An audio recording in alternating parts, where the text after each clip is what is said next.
Lebanese police fired tear gas and water cannon and shot in the air to try to disperse thousands of protesters in Beirut, calling on the government to step down for mishandling a dispute which left rubbish uncollected in the streets for weeks. Police and security forces cordoned off the center of the capital, around the parliament and government buildings, to thwart the biggest protest in recent months against authorities. Police said 35 people, including protesters and police, were injured. The people wanted the overthrow of the regime, said protesters, using the famous chants made by Arab protesters during the height of popular protests that swept the region after 2011 and toppled several long-standing rulers. Last month the country was left with mounting piles of rubbish after politicians, divided by regional and local conflict, were unable to agree where to dump the capital's refuse. The crisis was temporarily resolved when the rubbish was finally cleared, but bickering within the government over which company to award the new contract has exposed it to allegations of corruption from opponents.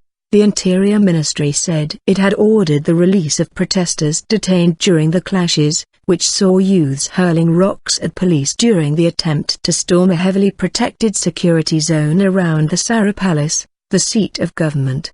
Prime Minister Tamim Salam was due to hold a news conference on Sunday to address the crisis that some politicians warned could threaten to bring down his national unity government that has maintained a semblance of central authority and helped to contain sectarian tensions. Some politicians within the government opposed to Salam have blamed what they describe as excessive use of force by security forces against peaceful protests organized by civil campaigners and activists for provoking clashes. The crisis echoes wider problems facing Lebanon. The weak state has long been criticized for failing to develop the country and its infrastructure. Beirut still suffers daily power cuts 25 years after the end of the 1975–1990 civil war. Protesters called for the resignation of the government, blaming it for worsening the country's political paralysis.